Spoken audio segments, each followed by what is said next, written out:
السلام عليكم ورحمة الله وبركاته.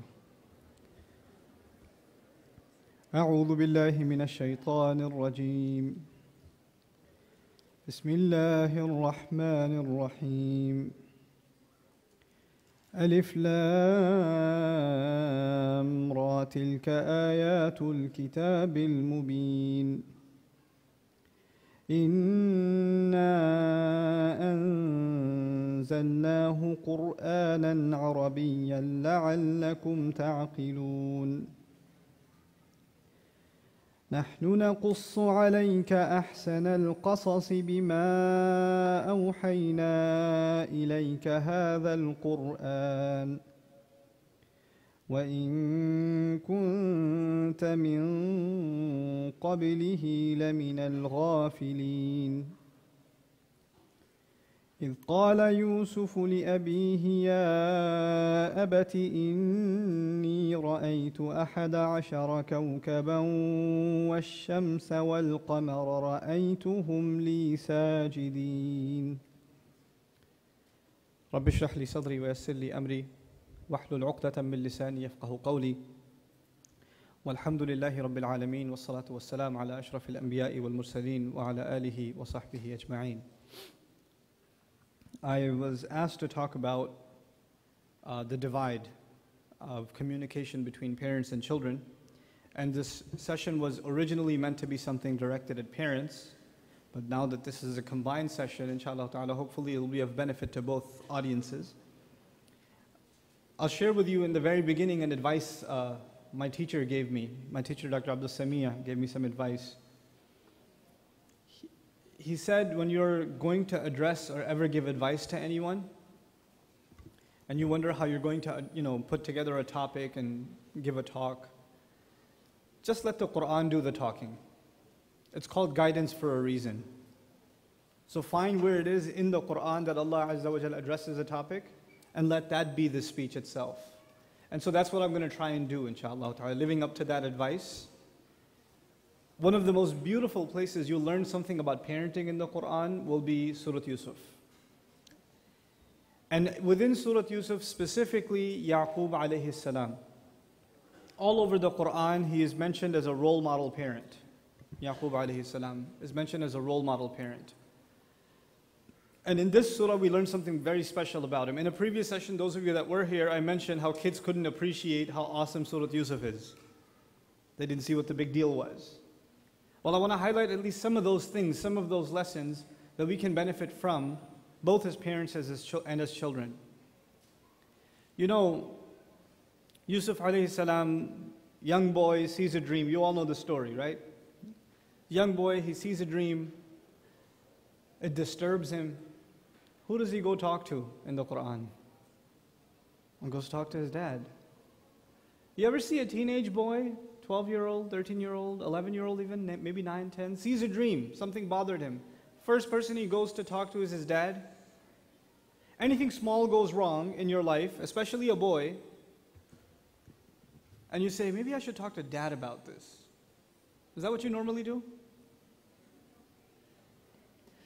If it's a really big problem, maybe you'll go talk to your mom. And when you do, the first thing you'll tell her is, don't tell dad.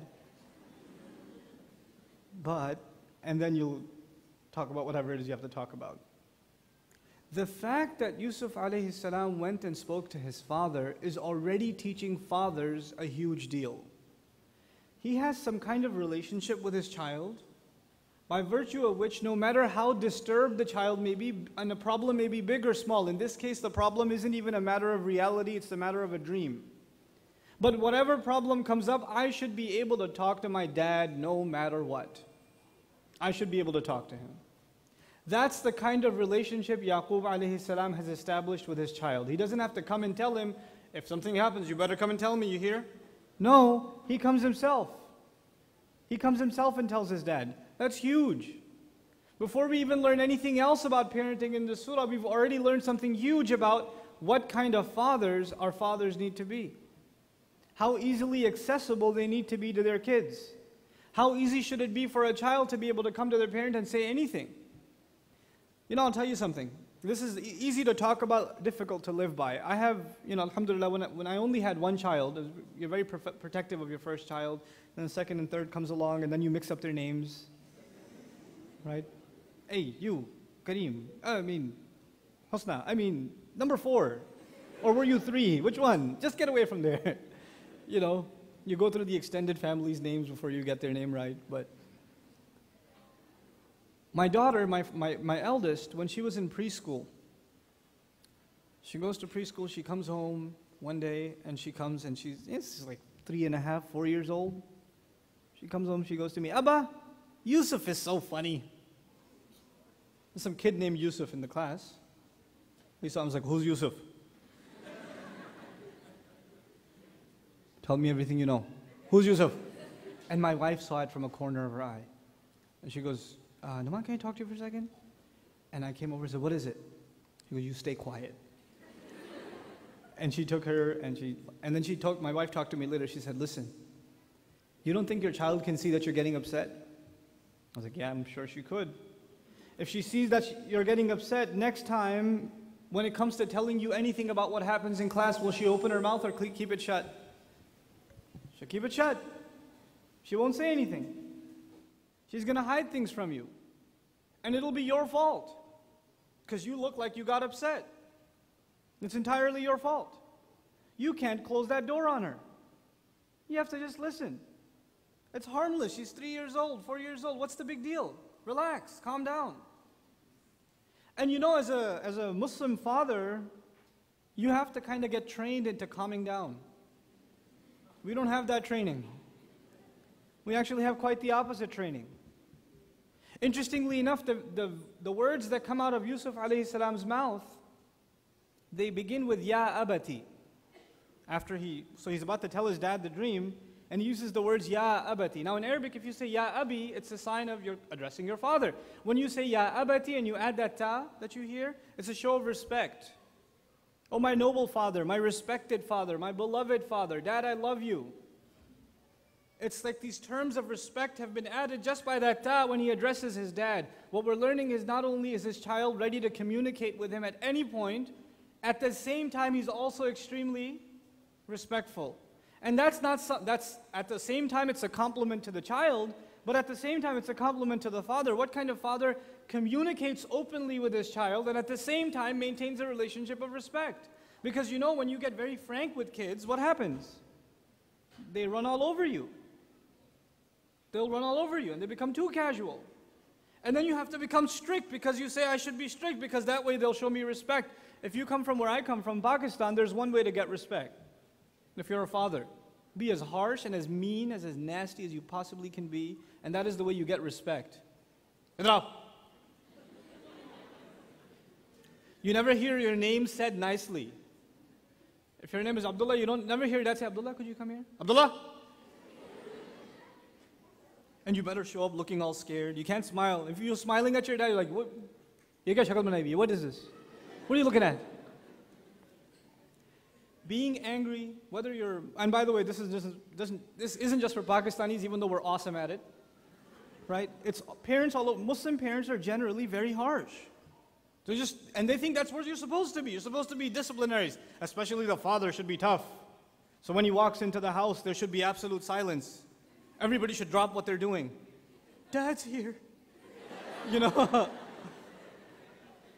Like everything's going well in the house, everybody's playing around, things are happening, and Dad's in the driveway. Huh.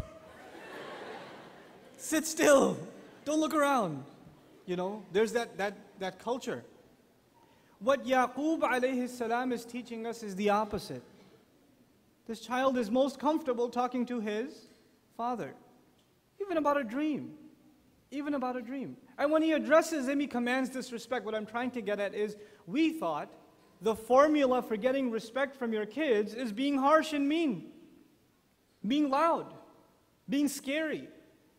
That would be the way I will get the respect of my kids. Maybe that worked in Pakistan. Maybe that worked in Cairo. Maybe that worked in Palestine. Maybe that worked in Syria and in Bangladesh. It ain't working here. This here is America. It ain't working here. And you've already tried it and it hasn't worked. And then you come to the Imam and say, my teenage boy doesn't listen to me. What should I do? What you should do is realize where you live. First of all, seriously. You're in a culture where your kids go to school. Your kids go to school and they go with other non-Muslim children who, when they address their mom, they don't say mom, they say, Samantha, come here. That's what they do. It's normal for them. That's normal for them. And your kids go to school with other children who, when they're talking about their father, say, my dad, man, he's so weird. That's the nicest thing they'll say, by the way. That's not the bad stuff yet. And kids talk about their parents just like they're talking about some idiot. Seriously, that's what they hear all the time. And then you have our children, the parents here, many of you have funny accents, at least to your kids. It sounds funny, it sounds weird, And we're trained in a culture to constantly make fun of other people. We're just trained that way. So guess what? If you're an easy target, your kids behind your back are even making fun of you. There's no respect, is what I'm trying to say. And your idea and my idea was, if we're extra harsh, we'll get their respect. No. If you're open, if you're a genuine friend to your children, if you're a source of nurturing and protection for them, you will have their respect like nothing else will gain it. And you will maintain a communication with them that otherwise cannot be had. One of the biggest problems we have between parents and children is that children, as they get older, they stop talking to their parents. They don't talk to them. How many parents here have teenage kids? Let me see your hands. Inna lillahi wa inna ilayhi raji'un. Honest to God, I am terrified for all of you. I went to a youth program with my daughter who was 7 at the time. I took her to a youth program where there were 500 teenage kids. 250 boys, 250 girls. It was a weekend thing. All these high school kids are there, Muslim kids. And these are supposed to be the good Muslim kids. These are the boys that somewhat look like they're praying. And these are the girls that, I think that's a hijab. Right? These are those kids. I spent some time with them walking around on campus, and then I had to just walk away. So I took my daughter, and we're sitting far away on a bench, and I'm sitting on a bench and I'm crying. And my daughter asked me, why are you crying, Abba? What happened? I said, you're going to be one of those things in 6 years.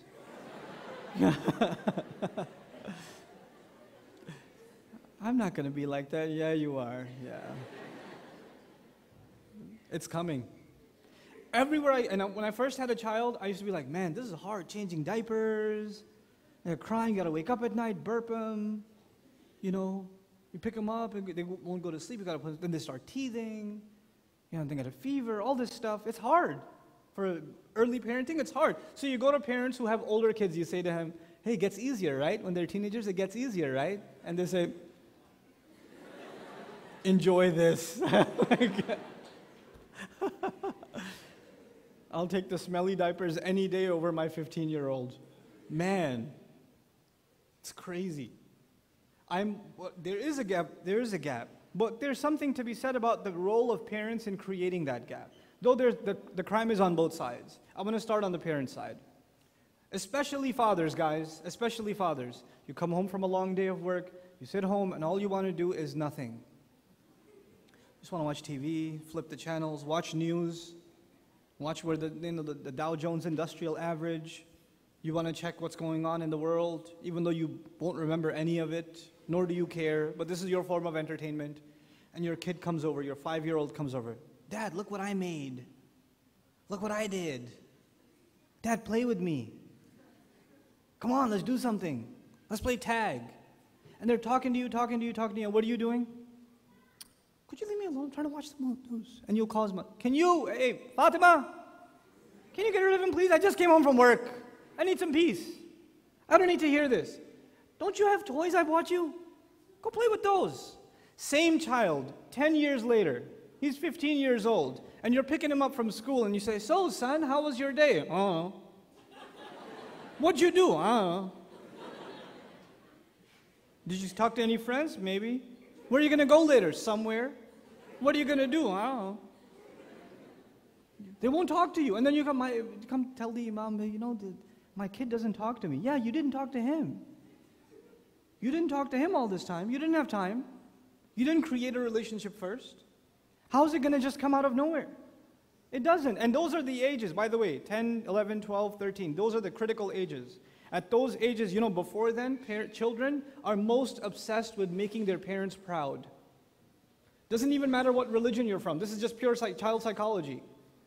Young children just want to make their parents proud. They want to show their parents what they've done. The biggest source of influence to them is their parents.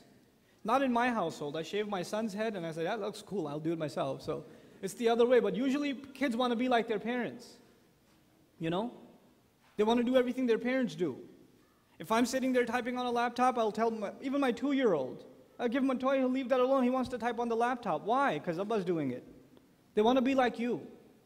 But that changes as they get to a certain age. Now they want to be like their other friends. And more importantly, they want to be nothing like you. They want to be the exact opposite of everything you are. They go through that phase. They're getting into a dangerous age. And that critical age, if you didn't already have a very open, friendly, clear, transparent, loving relationship, if that wasn't already there, you're in for some serious trouble. There's some serious trouble headed your way.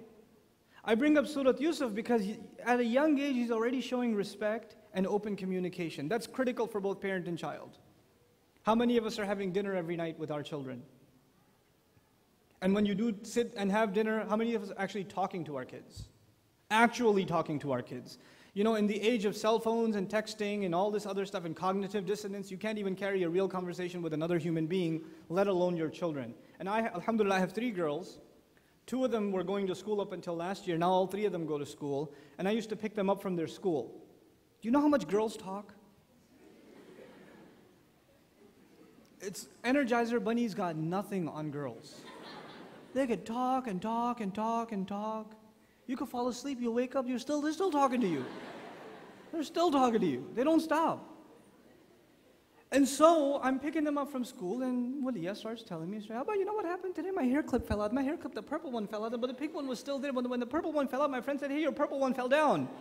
Pick it up. So I picked it up. I said, it's a little dirty. It's not that dirty. Then I cleaned it up a little bit. When I put it back on, it didn't get on the right way, so I took the purple one off and the pink one off too, and then my friend helped me put it back on. And you know what I should do at this point? I should say, yeah, like I'm totally zoned out, not listening. But actually, I have to make it a conscious effort to actually listen and say, so what happened to the pink one then? What about the purple? I have to actually listen. Because and if you're not listening, your kids know. Your kids know. Especially girls, they're really sharp, they pick it up. Like I said, blah, blah, blah, blah, blah, and you're going to say, they'll throw in, can I have $50?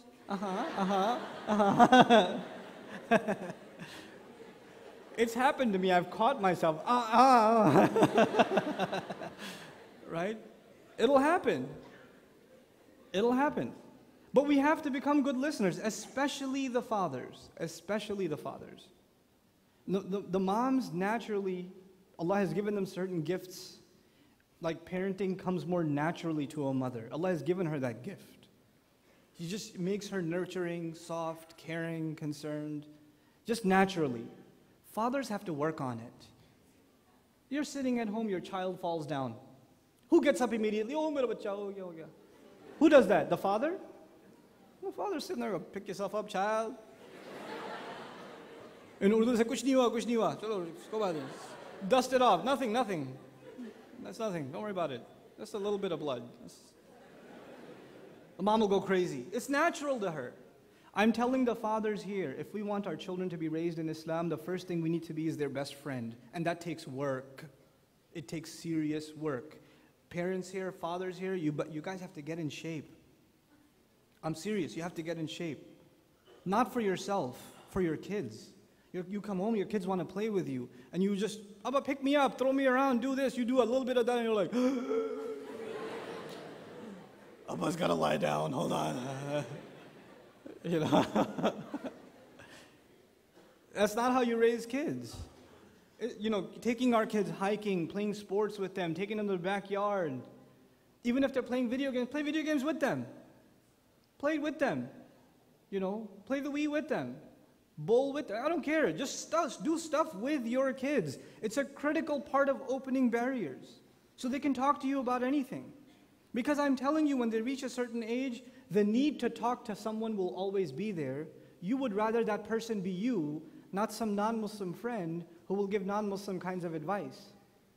You would rather that be yourself.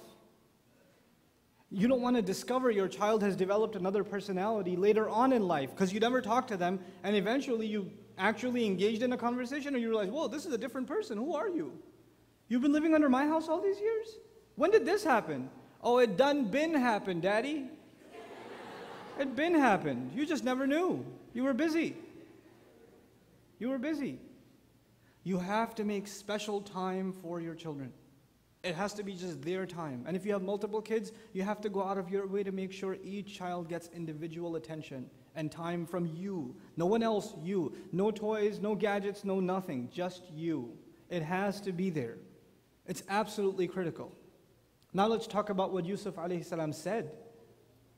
What did he tell his dad? إِنِّي رَأَيْتُ أَحَدَ عَشَرَ كَوْكَبًا وَالشَّمْسَ وَالْقَمَرَ رَأَيْتُهُمْ لِي سَاجِدِينَ. The translation says, I saw 11 stars, the sun and the moon. I saw them making sajda to me. There's so much missed in that translation. First of all, he mentions the verb I saw twice. He says, I saw 11 stars, the sun and the moon. Then he stops and he starts over again. He says, I saw. Have you ever seen a child who's reluctant to tell you what happened in the playground? They come home dirty. Or some other kid's crying. What happened? I was playing, and I was playing, and then I was playing, and then when they get to the part that'll get them in trouble, they'd rather what? Start over again. Quran is teaching us Yusuf alayhi salam was so disturbed by his dream, when he gets to the part that really bothers him, Al-Qamar, his dad making sajda too, he's so bothered by that, he starts over again. Ra'aytuhum. Then he says, Li. He doesn't say, Ra'aytuhum sajidina li. He says, Ra'aytuhum li sajid. This is called muta'alliq bil khabar muqaddam. That's a grammar term. What it means especially is, to me they were doing sajda? Why me?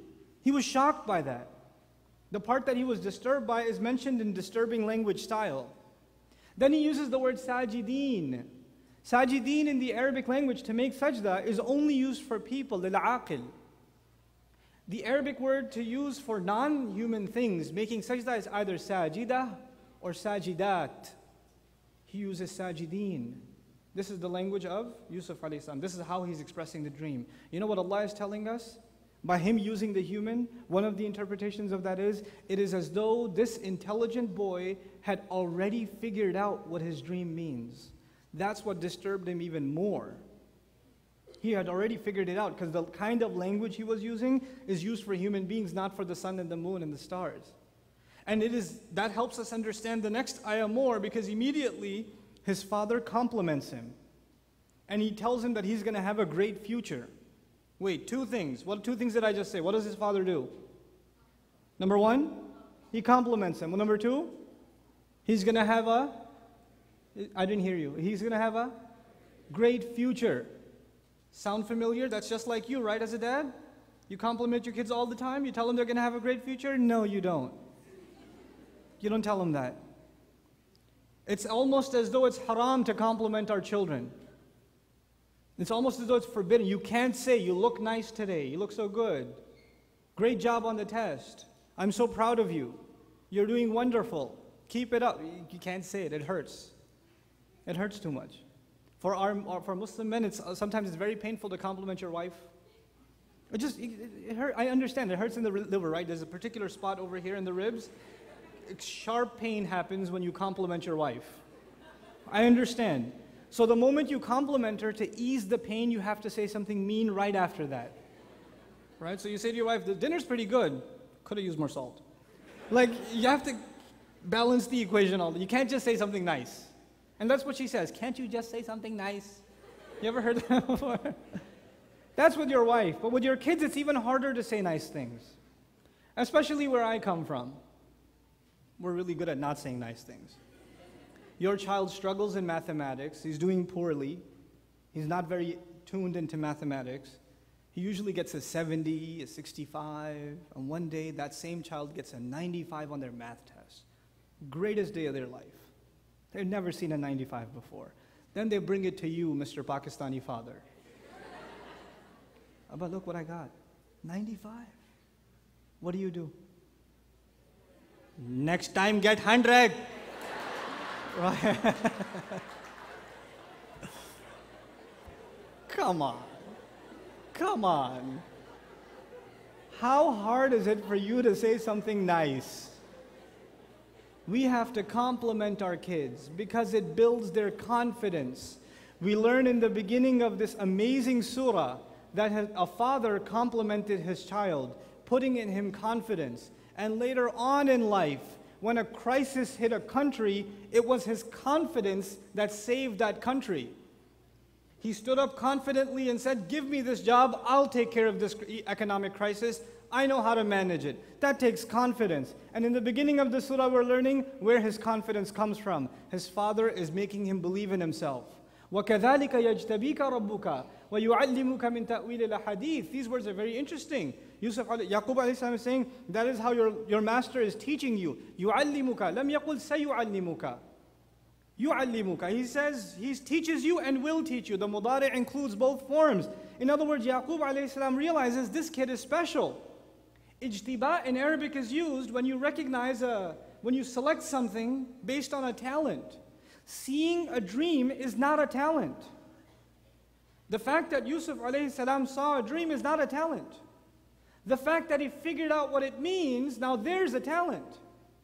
And this father is sharp enough to see talent immediately and spot it and use the word وَكَذَلِكَ يَجْتَبِيكَ رَبُّكَ. You're not just special because you saw a dream, it's also special the way you described it. You got something special. And clearly Allah is teaching you how to interpret different kinds of speech. And He will continue to do so. And not only is He doing so now, وَيُتِمُّ نِعْمَتَهُ عَلَيْكَ. And He will complete His favor upon you. He's making dua for His child's future. He's not saying things like you and I say. You're a loser now, you're always going to be a loser. You're such a disappointment. 5 minutes? Awesome. It's not a license plate, thank God. So I'm happy about that. He's giving him compliments. He's, affirming the good talents of his child.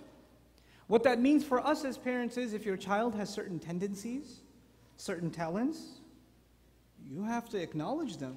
And you can't unless you listen to them carefully. It takes a careful ear of Yaqub alayhi salam to see this kid's special.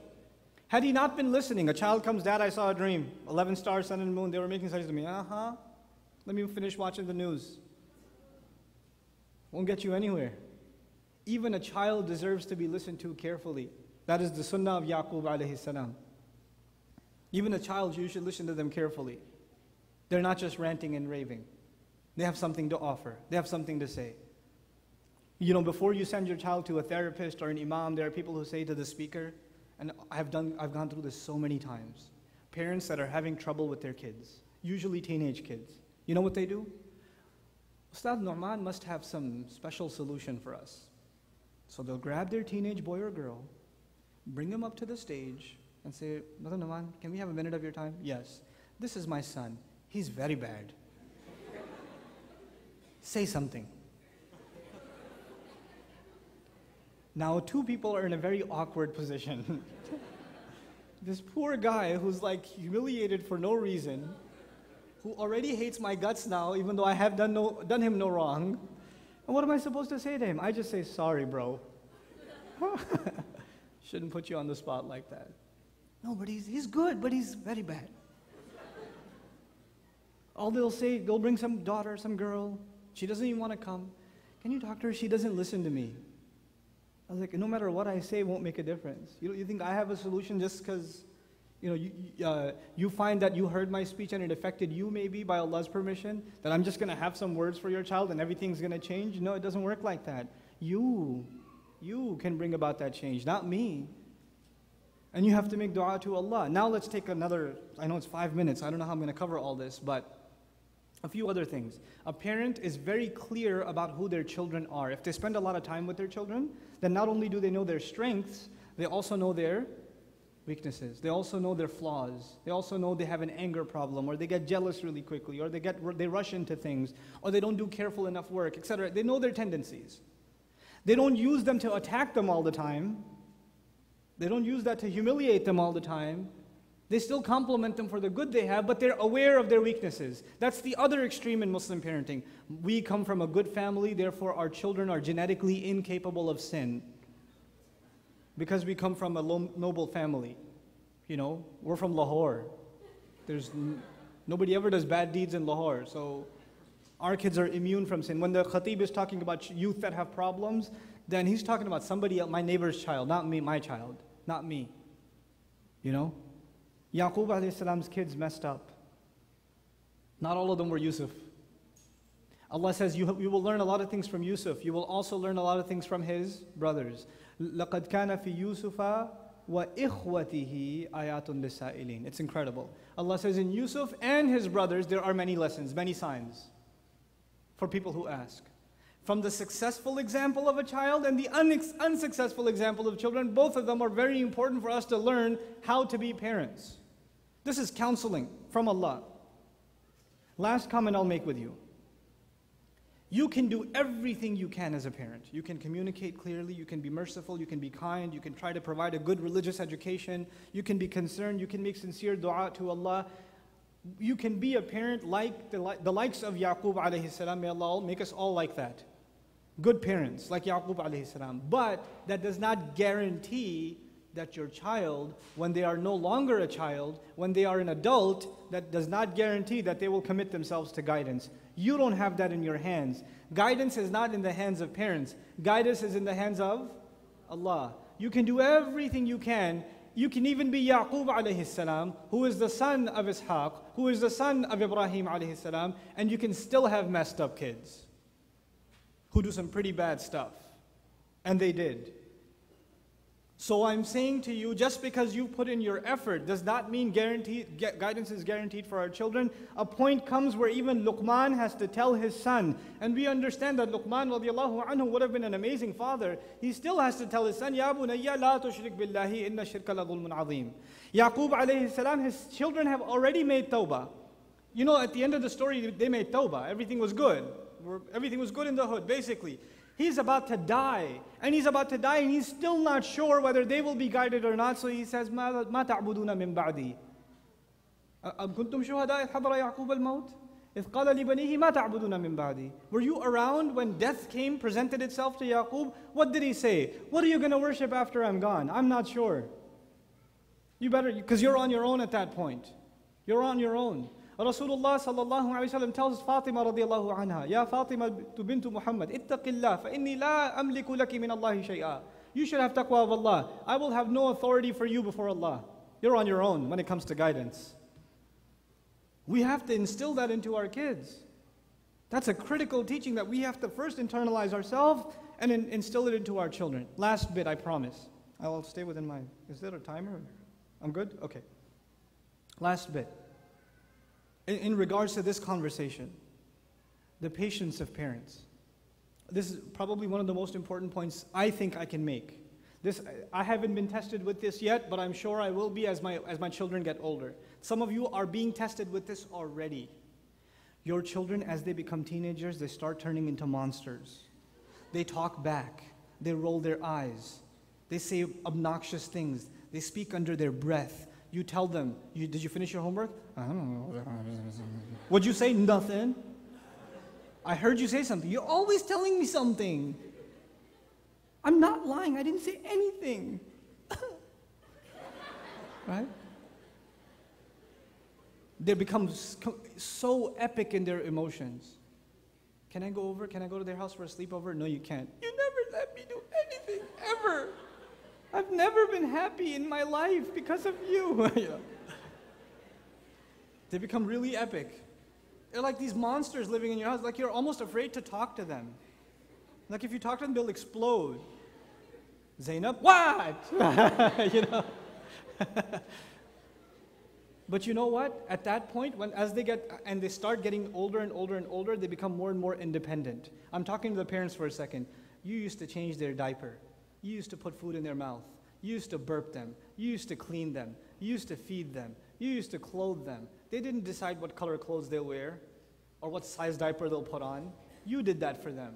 They were completely under your control, completely. And then as the years go by, you lose a little bit of control, then you lose a little more control, then you lose a little more control, then you say you will go to that college and say, no I won't, I'm going to go to that college. You're going to do this major, no I won't, I want to do that major. You're going to marry her, no I'm not, I'm going to marry her. Okay, once you get married, get a job here, no I won't, I'm going to go get a job there. I'm going to live here, I'm going to name my kids this. You start losing control as they get older. And when that happens, you feel angry. How disrespectful my children are. They don't listen to me. They don't listen to me. You know, at that point, I want you to appreciate something. Especially with rebellious kids. First of all, there's a time you have to learn to let go. They're adults. You shouldn't try to control their life. When they get married, leave them alone. Be nice to them. Be nice to your family. Be nice to your son. Be nice to his wife. Just let them live their life. Don't invade their life. You're not going to bring any good out of it. You're miserable and you're making them miserable. Don't do it. Let them be at peace. Don't interfere with how she is as a mother. Leave her alone. Just let her be. Let her breathe. And and on the other hand, of course, to balance the equation, sometimes the husband will not give the rights of the parents, and just for the sake of the wife says, don't go to your parents' house, and he says, I won't go. No, men have to balance all of these things. But this conversation is particularly about parents who don't know when to put the brakes on and let go a little bit. You have to let go for the sake of your children. Not just in their deen, but in their akhirah too. If you're not happy with them, how can Allah be happy with them? You're digging their hole in Jahannam. When you're constantly unhappy with them, learn to be happy with your kids. When you think about all the things. Usually, our Muslim parents, when they think about their children, they think all of the things they should complain about. Think of the things that are wonderful about your child. Thank Allah for the ni'mah of your child. Be grateful for what you have. So what if it's not perfect? This is not Jannah. It's not Jannah. So this was the point I'm building up to. This one point. Yaqub alayhi salam's sons messed up pretty bad. They didn't just mess up his car. Right? They didn't just break the kitchen sink. They didn't do some minor damage. They left their brother in the woods. That's pretty big. If you do something messed up and your parents find out, you scratched up the car. You put a virus on your dad's laptop. You went through your dad's, those files that are useless papers that he has in the house that he never reads, but you never lets you touch them. You accidentally shred those. The ones that he'll never read ever, but they're really important to him for some reason. One day he'll make paper planes of them. But now, you can't touch them though. So you shred them by accident. What's your dad going to do if he finds out? I don't want to know. I don't want to know. He'll explode. He'll explode. These guys come into the house before Yaqub alayhi salam showing him a fake blooded shirt. What does he do? You know what I was expecting? If you don't know the story and you get to that point, you're like, oh, this is going to be bad. These guys are going to get it. What comes next? فَصَبْرٌ جَمِيلٌ.